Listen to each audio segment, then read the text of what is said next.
नमस्कार, मैं मनदीप कुमार आपका एसके बुक्स के ऑनलाइन प्लेटफॉर्म पे स्वागत करता हूं। आज हम बात करने वाले हैं काइनेमेटिक्स, जो motion in a straight line है उस टॉपिक की। वो पूरा चैप्टर है motion in a straight line. तो आगे बढ़ने से पहले मैं आपको हमारी बुक्स के बारे में जानकारी देना चाहूँगा। तो यहाँ स्क्रीन पे हमने दो बुक्स दिखाई हुई हैं, Agniveer Indian air force science subject recruitment test और physics air force X group recruitment exam. तो यहाँ से ये दोनों बुक्स आप रेफ़र कर सकते हैं। इनमें बहुत ही बढ़िया क्वेश्चंस दिए हुए हैं, थ्योरी भी बहुत अच्छे से एक्सप्लेन की हुई है।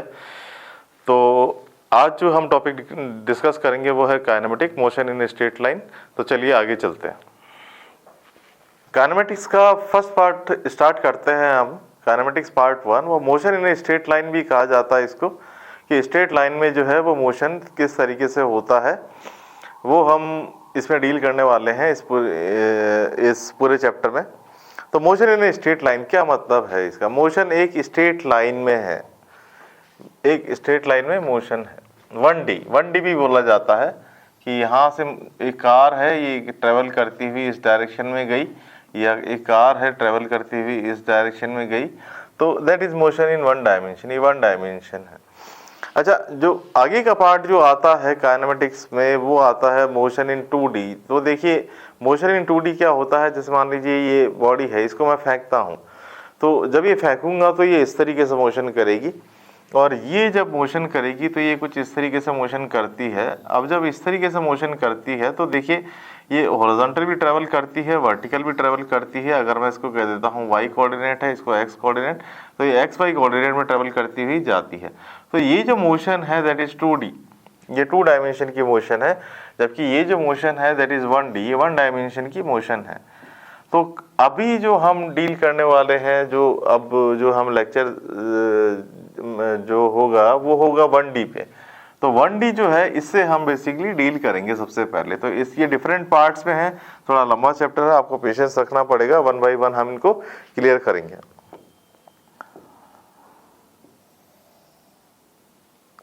तो देखिए मैं शुरू से स्टार्ट करता हूँ। सबसे पहले हम बात करते हैं डिस्टेंस एंड डिस्प्लेसमेंट। डिस्टेंस और डिस्प्लेसमेंट जो है ये क्या होता है? डिस्टेंस एंड डिस्प्लेसमेंट, देखिए ये क्या होता है। अब डिस्टेंस जो होता है इसकी डेफिनेशन है, डिस्टेंस इसकी डेफिनेशन है, it is the actual path travelled, actual path travelled.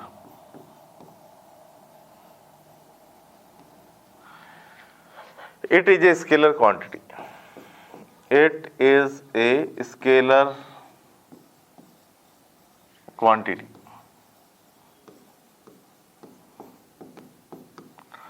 जैसे मान लीजिए मैं सिंपली सी बात करता हूँ, जैसे सिंपल सी बात अगर हम ले, मान लीजिए कार है और ये कार यहाँ से गई यहाँ तक, और लेटर से इधर से वापस आ गई, इधर गई थी 100 मीटर, और लेटर से थोड़ा घूम गई, इधर की तरफ आ गई, तो इधर से इधर आ गई, लेटर से 50 मीटर। तो ये एक्चुअल पाथ है, यहाँ से यहाँ तक का पाथ प्लस यहाँ से यहाँ तक का पाथ। तो टोटल डिस्टेंस जो इसने ट्रेवल करी वो है 150 मीटर। तो इस तरीके से 150 मीटर का जो है दैट इज द डिस्टेंस। ये स्केलर क्वांटिटी है।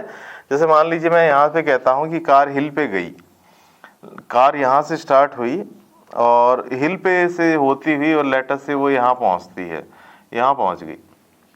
तो देखिए उसने एक्चुअल पाथ जो ट्रेवल किया है वो हमको लेना है, यहाँ से ऐसे पूरे पार्ट को मेजर करना है, और यहाँ से और यहाँ तक की जो जब हम लेंथ मेजर करेंगे, ये पूरी लेंथ जो है that will be called distance, वो डिस्टेंस कहलाएगी, वो डिस्टेंस होती है।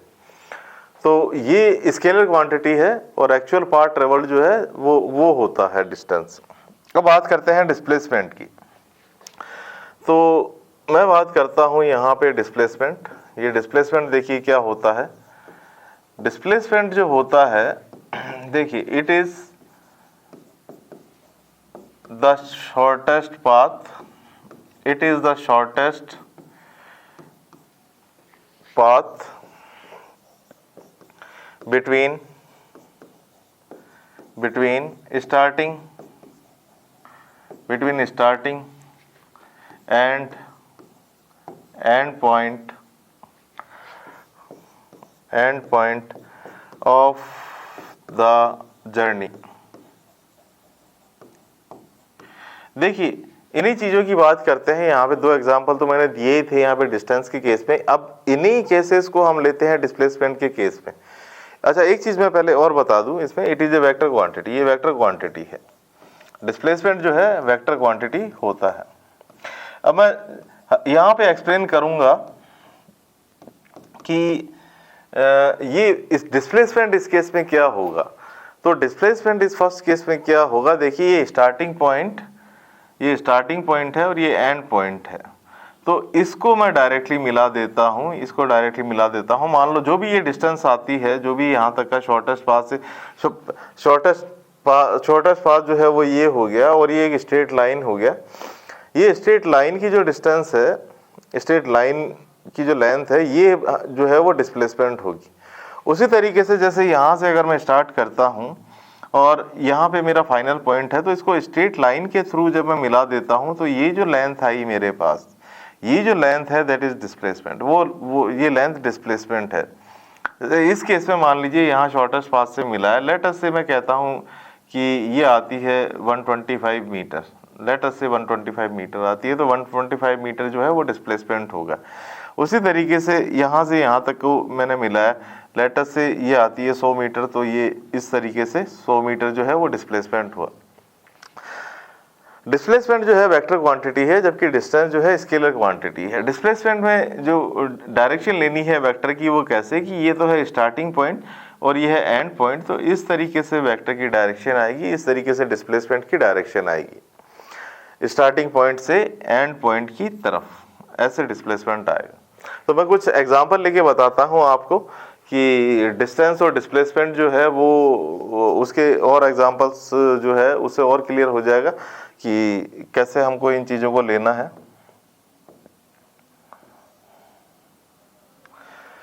तो देखिए हम एक एग्जांपल लेते हैं डिस्टेंस और डिस्प्लेसमेंट का। लेट अस से एग्जांपल्स जो है कि एक कार यहाँ से स्टार्ट हुई और वो यहाँ तक गई, ए से गई बी तक, और ये 100 मीटर का डिस्टेंस यहाँ से यहाँ तक ट्रेवल करती है।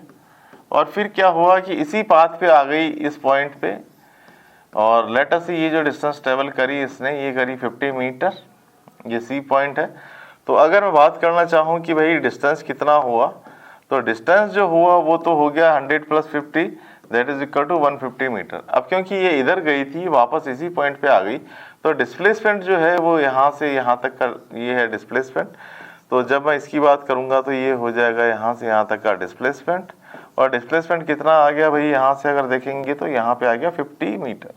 ये 50 मीटर का डिस्प्लेसमेंट जो है हमको देखने को मिलता है। डायरेक्शन क्या है, जो ये डायरेक्शन बताई हुई है दैट इज द डायरेक्शन, ये एस वेक्टर की डायरेक्शन है, डिस्प्लेसमेंट वेक्टर की डायरेक्शन है। डिस्टेंस में कोई डायरेक्शन नहीं आएगी, डिस्प्लेसमेंट में डायरेक्शन भी आएगी। और सेकंड एग्जांपल लेते हैं, लेट अस से यही कार है ए, और ये आगे गई बी तक, और यहाँ से क्या हुआ, वापस आई और लेट अस से पीछे चली गई, सी पॉइंट पे आ गई। लेट अस से ये जो डिस्टेंस है यहाँ से यहाँ तक की दैट इज 50 मीटर, और ये जो डिस्टेंस है यहाँ से यहाँ तक की that is 100 metre.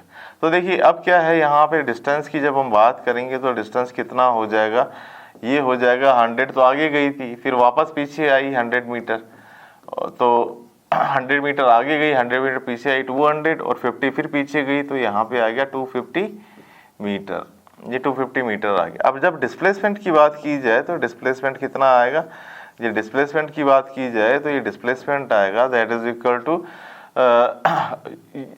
Starting point और एंड पॉइंट को हम मिलाएंगे, तो स्टार्टिंग और एंड पॉइंट इस तरीके से मिलेंगे। ये यहाँ से यहाँ तक का जो लेंथ है वो है 50 मीटर, बट इसको हम कहेंगे माइनस का 50 मीटर, क्योंकि ये डायरेक्शन अगर पॉजिटिव ली है तो ये डायरेक्शन नेगेटिव होगी। एक डायरेक्शन अगर पॉजिटिव है तो एक डायरेक्शन जो है वो नेगेटिव होगी डिस्प्लेसमेंट के केस में, डिस्टेंस के केस में नहीं। डिस्टेंस में तो हमको एक्चुअल पाथ लेना है। मैं एक दो एग्जांपल लोड करके बताता हूँ आपको। जैसे मान लीजिए ये कार गई इस तरीके से और यहाँ से यहाँ गई, ये है लेट अस से 3 मीटर और ये है 4 मीटर। ये कार इस तरीके से यहाँ ए पॉइंट से स्टार्ट हुई, बी तक गई और बी से लेके सी तक गई। तो देखिए इसमें क्या है, सीधा सीधा है डिस्टेंस तो जो है एक्चुअल में मेजर कर लेता हूँ। डिस्टेंस तो हो गई 3 metre plus 4 metre, 3 metre plus 4 metre, और ये बराबर हो गया यहाँ पे 7 मीटर। जब बात करते हैं डिस्प्लेसमेंट की तो मैं क्या करूँगा, और ये डिस्प्लेसमेंट की जब मैं बात करूँगा तो मैं क्या कहूँगा, ये मान लीजिए 90 डिग्री का एंगल है यहाँ पे, तो मैं क्या करूँगा कि ये जो इस तरीके से डिस्टेंस इस तरीके से था तो मैं इसको डायरेक्टली मिला दूंगा। ये है 3 और ये है 4, तो ये डिस्प्लेसमेंट जो है ये एस वेक्टर का जो मैग्नीट्यूड होगा ये बराबर होगा यहाँ पे 3 का स्क्वायर प्लस 4 का स्क्वायर, और यहाँ पे आएगा ये 9 plus 16 that is equal to √25, और ये बराबर आ जाएगा 5 के। तो 5 मीटर जो है यहाँ पे डिस्प्लेसमेंट मिलेगा मेरे को। तो ये डिस्प्लेसमेंट मैंने स्टार्टिंग पॉइंट और एंड पॉइंट को मिला दिया तो ये डिस्प्लेसमेंट मिल गया, that is equal to 5 metre. तो यहाँ पे मैंने कुछ एग्जांपल आपको लेके बताए कि किस तरीके से डिस्टेंस और डिस्प्लेसमेंट जो है ये जो आप कैलकुलेट कर सकते हैं। देखिए ये पार्ट हुआ यहाँ पे डिस्टेंस और डिस्प्लेसमेंट का। तो और भी आप सिंपल तरीके से इसको सॉल्व कर सकते हैं। मैं कुछ एग्जांपल और लेके बताता हूँ। मान लीजिए कार ऐसे गई, ऐसे गई, ऐसे गई और ऐसे गई, सारे एंगल 90 डिग्री हैं। लेट अस से ये 90 डिग्री का एंगल है, ये 90 डिग्री का एंगल हुआ यहाँ पे, और लेट अस से ये है 2 मीटर और ये है 2 मीटर और ये है 2 मीटर और ये है 1 मीटर। इस तरीके से मान लीजिए मैं यहाँ पे बताता हूँ ये है। तो आपको क्या करना है, देखिए डिस्टेंस जो है वो तो सीधा सीधा है, डिस्टेंस जो हुआ वो तो सीधा सीधा हुआ कि 2 मीटर 2 मीटर 4 मीटर, 4 और 2 6 और 1 7 मीटर। तो डिस्टेंस तो हो गया 7 मीटर। और डिस्प्लेसमेंट की जब मैं बात करूंगा तो मैं यहाँ से पकड़ के इस लाइन को डायरेक्ट मिला दूंगा। ये हॉरिजॉन्टल हो गया यहाँ पे इस तरीके से, और ये यहाँ से यहाँ तक की डिस्टेंस 2 मीटर है और यहाँ से यहाँ तक की डिस्टेंस है 2 मीटर, और ये जो डिस्टेंस आ गई यहाँ से यहाँ तक की ये आ गई 3 मीटर, ये 3 मीटर आ गया।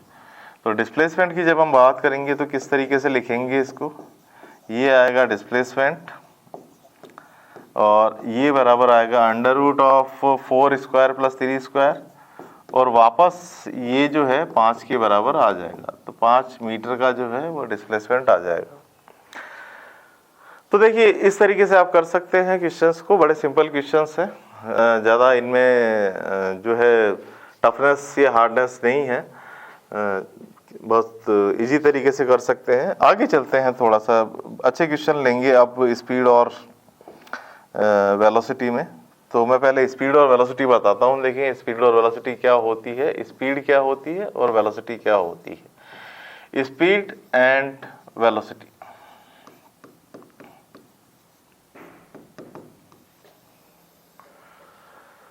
देखिए स्पीड और वेलोसिटी जो है ये क्या होगी। तो सबसे पहले स्पीड की बात करते हैं। स्पीड क्या होता है, तो स्पीड जो होता है it is the rate of change of distance, rate of change of distance. It is a scalar quantity, it is a scalar quantity, ये स्केलर क्वांटिटी है। जैसे मान लीजिए मैं कहता हूँ एवरेज स्पीड, ये एवरेज स्पीड क्या होगा, तो जो एवरेज स्पीड है ये बराबर होगा यू एवरेज, ये एवरेज स्पीड है, और ये होगा डिस्टेंस और डिवाइडेड बाय टाइम। तो इस तरीके से ही एवरेज स्पीड आ जाएगी। उसी तरीके से मैं, ये एवरेज है, अभी जो एक चीज़ आती है इंस्टेंटेनियस, तो उस पर हम बाद में आएंगे। पहले हम एवरेज स्पीड और एवरेज वेलोसिटी की बात करते हैं। तो ये एवरेज वेलोसिटी, ये एवरेज वेलोसिटी जो है ये क्या होगी, और ये जो एवरेज वेलोसिटी है इसको हम कहते हैं कि it is the rate of change of displacement, it is the rate of change of displacement. ये डिस्प्लेसमेंट में कितना चेंज आ रहा है वो है, it is a vector quantity, it is a vector quantity, ये वेक्टर क्वांटिटी है। तो अगर मैं कहूँ कि एवरेज, अगर मेरे को वेलोसिटी की बात करनी है तो ये होगा डिस्प्लेसमेंट, ये होगा डिस्प्लेसमेंट और डिवाइडेड बाय टाइम। तो ये आ गया यहाँ से average velocity which is equal to displacement divided by time, ये डिस्प्लेसमेंट है। अच्छा, वेलोसिटी का डायरेक्शन क्या होगा?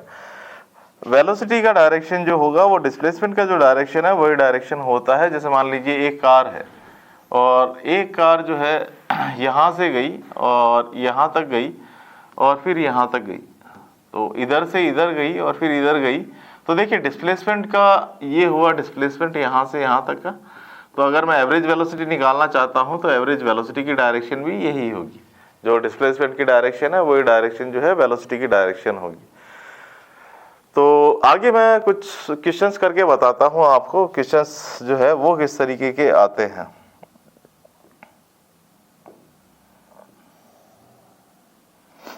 देखिए क्वेश्चंस की जब हम बात करेंगे तो एक क्वेश्चन मैं लिखता हूँ, ये बड़ा पॉपुलर क्वेश्चन है।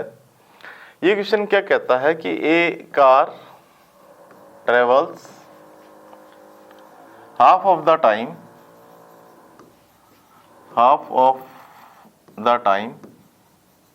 with speed v1 and remaining half time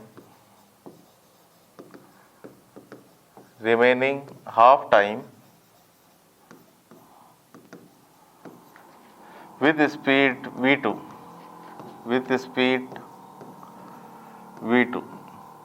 find the average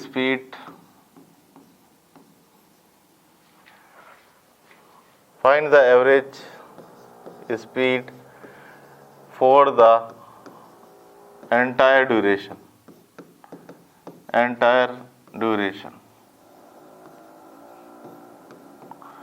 देखिए क्या कहता है क्वेश्चन, फेवरेट क्वेश्चन है ये, एग्जाम्स में कई बार आता है ये।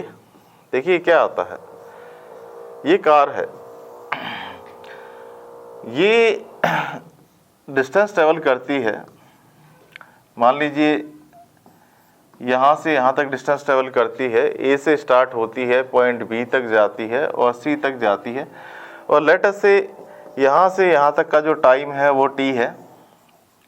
तो देखिए क्वेश्चन में क्या कहा गया है कि a car travels half of the time, मान लीजिए टोटल टाइम जो उसको लगा ए से सी तक पहुँचने का वो टी है, तो हाफ ऑफ द टाइम, आधा टाइम जो है, आधा टाइम t/2 ये ट्रेवल करती है v1 स्पीड से, और बाकी का बचा हुआ टाइम t/2 ये ट्रेवल करती है v2 स्पीड से। तो टोटल टाइम जो लगा इसको t/2 प्लस t/2 वो तो बराबर है t के, और हाफ टाइम में जो इसने डिस्टेंस ट्रेवल करी है v1 वेलोसिटी v1 स्पीड से वो है s1, और जो बाकी का हाफ टाइम में जो डिस्टेंस ट्रेवल करी है वो है s2, ये है। अब यहाँ पे पूछा है कि find the average speed for the entire duration. Average speed जो है ये फाइंड आउट करनी है एंटायर ड्यूरेशन की। तो देखिए यहाँ पे क्या होगा, मैं सीधा सीधा यहाँ पे इक्वेशन लगाता हूँ कि भाई distance is equal to velocity into time. तो मैं यहाँ पे लिख देता हूँ s1 और ये बराबर आ गया speed into time, not velocity, sorry, speed into time. तो यहाँ से जो इक्वेशन बन गई वो बन गई distance s1 which is equal to speed multiplied by time. ये इक्वेशन मैं कह देता हूँ, ये एक इक्वेशन है, इक्वेशन नंबर 1। उसी तरीके से s2 आ जाएगा, और s2 जब आएगा तो ये आएगा v2 और यहाँ पे आएगा t/2। ये आ गई इक्वेशन नंबर 2। अब मैं यहाँ पे क्या करता हूँ कि मान लीजिए टोटल डिस्टेंस जो यहाँ पे ट्रेवल हुई है वो s है और ये बराबर है s1 प्लस s2 के। तो इस तरीके से मैं क्या करता हूँ कि यहाँ लिखता हूँ from equation 1 and 2, from equation 1 and 2 मैं दोनों को ऐड कर देता हूँ, मैं लिख देता हूँ s और इसको मैं लिख देता हूँ s1 प्लस s2। ये s आ गया यहाँ से किसके बराबर, v1 इंटू t/2, और plus V2 into T by two, ये इस तरीके से आ गया। यहाँ पे टी बाई टू मैं कॉमन ले लेता हूँ, ये टी बाई टू को कॉमन ले लिया, यहाँ पे आ गया V1 प्लस V2 इस तरीके से। फिर मैं S बाई टी नीचे ले लेता हूँ और यहाँ पे मैं कर देता हूँ V1 plus V2 divided by 2। तो S बाई टी जो है, अब यहाँ पे अगर देखेंगे तो S बाई टी क्या है, S जो है ये तो है टोटल डिस्टेंस, ये टोटल डिस्टेंस है जो कार ने ट्रेवल की है, और कैपिटल T जो है वो टोटल टाइम है जो कार को डिस्टेंस S ट्रेवल करने में लगा।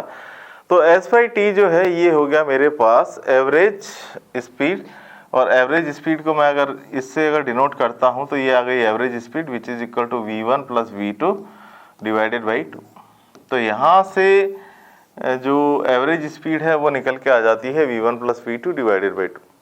तो देखिए यहाँ सिंबल से कंफ्यूज नहीं होना है, मतलब कि भाई मैंने जो थोड़ी देर पहले जो मैंने आपको बताया था वो U का सिंबल लिया था, सिंबल से कंफ्यूज नहीं होना है हमको, सिंबल हम कुछ भी ले सकते हैं। यूजुअल जो डिनोटेशन है वो इस तरीके से होगा। तो ये एवरेज स्पीड आई है जो V1 plus V2 divided by 2 आई। चलिए आगे चलते हैं, एक नेक्स्ट क्वेश्चन और करते हैं यहाँ पे। तो क्वेश्चन को मैं हल्का सा चेंज करता हूँ। देखिए फिजिक्स में क्या खास बात है, फिजिक्स में खास बात क्या है कि हल्का सा भी अगर आपको चेंज कर देंगे क्वेश्चन पूरा चेंज हो जाता है। इसी क्वेश्चन को मैं दोबारा बता रहा हूँ, देखिए यहाँ पे मैं क्या चेंज कर रहा हूँ। यहाँ पे मैं चेंज कर रहा हूँ स्पीड, ये जो टाइम है इसकी जगह मैं अब कर देता हूँ distance, half of the distance, and remaining half distance, time की जगह मैंने कर दिया डिस्टेंस। तो विथ स्पीड V2, तो find the average speed for the entire duration. तो ये क्वेश्चन पूरा चेंज हो जाएगा। यहाँ से अगर बात करेंगे तो इसका जो आंसर है वो कम्प्लीटली चेंज हो जाएगा। मैं निकाल के बताता हूँ आपको क्या आंसर होगा इसका। देखिए मैंने टाइम जो है ये हटा दिया है, अब मैंने टाइम हटा दिया है। मैं क्या कह रहा हूँ क्वेश्चन में, ये नेक्स्ट क्वेश्चन क्या कहता है, car travels half of the distance with speed V1 and remaining half distance with speed V2, find the average speed for the entire duration. अब देखिए ये कार है, ये कार चलेगी, ये कार चलेगी इस तरीके से। अब ये A से स्टार्ट होके और C तक जाएगी, ये A से स्टार्ट होके C तक जाएगी, और बीच में क्या है, ये B है, बीच में है ये B। ये डिस्टेंस यहाँ से यहाँ तक की है वो है S बाई 2, और यहाँ से यहाँ तक की जो डिस्टेंस है ये है S बाई 2। टोटल जो डिस्टेंस है यहाँ से यहाँ तक की वो है S, और जो टाइम लगा इसको, अब ऑब्वियस सी बात है यहाँ V1 वेलोसिटी, V1 स्पीड से ट्रेवल कर रहे हैं तो टाइम लगेगा T1, और यहाँ V2 स्पीड से ट्रेवल कर रहे हैं तो टाइम लगेगा T2। वो की वही इक्वेशन मैं दोबारा लगा देता हूँ। डिस्टेंस फर्स्ट पार्ट के लिए, फर्स्ट पार्ट मतलब है AB के लिए, तो ये आ जाएगा यहाँ से S by 2 that is equal to speed into time. यहाँ से मैं क्या कह सकता हूँ कि T1 आ गया यहाँ पे S divided by twice V1, ये इक्वेशन नंबर आ गई 1। उसी तरीके से इस पार्ट के लिए जब हम बात करेंगे BC पार्ट के लिए, तो हम क्या कहेंगे, distance which is equal to speed multiplied by time T2, और यहाँ से मैं कह सकता हूँ S divided by T2 to V2 that is equal to T2, ये इक्वेशन नंबर आ गई सेकेंड। टोटल टाइम जो लगा यहाँ पे वो लगा है T1 plus T2, total distance जो है वो है S। दोनों को ऐड कर देते हैं from equation 1 and 2, from equation 1 and 2 जब हम दोनों को ऐड करेंगे तो यहाँ पे क्या मिलेगा, यहाँ पे मिलेगा टोटल टाइम, और ये होगा T1 प्लस T2, और ये बराबर है S divided by twice V1 plus S divided by twice V2। हम इसको फर्दर सॉल्व करते हैं, S को कॉमन ले, S बाई 2 कॉमन ले लेते हैं, यहाँ पे आ जाता है 1 by V1 plus 1 by V2, और फिर फर्दर सॉल्व करेंगे तो ये आ जाएगा S बाई 2, और यहाँ पे आ जाएगा V1 V2, यहाँ पे आ जाएगा V1 plus V2, V2 plus V1 या V1 प्लस V2 सेम चीज़ है। और इसको फर्दर सॉल्व करेंगे तो ये आ जाएगा twice V1 V2 divided by v1 plus v2 और ये बराबर आ जाएगा s डिवाइडेड बाई t। देखिए यहाँ से क्या है, अब अगर आप इस चीज़ को दोबारा नोट करें तो ये टोटल डिस्टेंस है और टोटल टाइम जो लगा था t1 प्लस t2 ये बराबर है कैपिटल T, ये कैपिटल T के बराबर। तो यहाँ पे क्या आ गया, यहाँ पे आ गया total distance divided by total time. क्या मैं कह सकता हूँ कि ये मेरी एवरेज स्पीड है फॉर एंटायर ड्यूरेशन, जो किसके बराबर है, twice v1 v2 divided by v1 plus v2। तो देखिए मैंने जो पार्ट आपको बोला, फिजिक्स थोड़ा सा इस तरीके का सब्जेक्ट है कि इसमें हल्का सा भी पैरामीटर अगर चेंज हो जाए तो क्वेश्चन पूरा चेंज हो जाएगा। तो यहाँ पे मैंने क्या हुआ, टाइम की जगह मैंने जस्ट डिस्टेंस पुट किया और देखिए क्वेश्चन पूरा चेंज हो गया, आंसर पूरा चेंज हो गया। तो ये एवरेज स्पीड इस केस में निकली। और पहले के केस अगर अपन देखेंगे, पहले वाला क्वेश्चन अगर टाइम के साथ करते हैं तो उसमें क्या आया था आंसर, उसमें आंसर आया था v1 plus v2 divided by 2, that was the average speed. वो पहले वाले केस में आया था। अब इस केस में क्या आया, twice v1 v2 divided by v1 plus v2। तो यहाँ पे आज हमने कुछ क्वेश्चन डिस्कस किए काइनेमेटिक्स के, जो पार्ट 1 है। इसमें हमने डिस्टेंस, डिस्प्लेसमेंट, स्पीड, वेलोसिटी, इन सब चीज़ों को डिस्कस किया। तो आगे अब हम पार्ट 2 में और भी डिटेल में जाएंगे। वहाँ पे थोड़ा और जो इंस्टेंटेनियस वेलोसिटी है, इंस्टेंटेनियस एक्सीलरेशन है, ये सब चीज़ों से डील करेंगे। तो आज का पार्ट 1 हम यहीं पे ख़त्म करते हैं। धन्यवाद।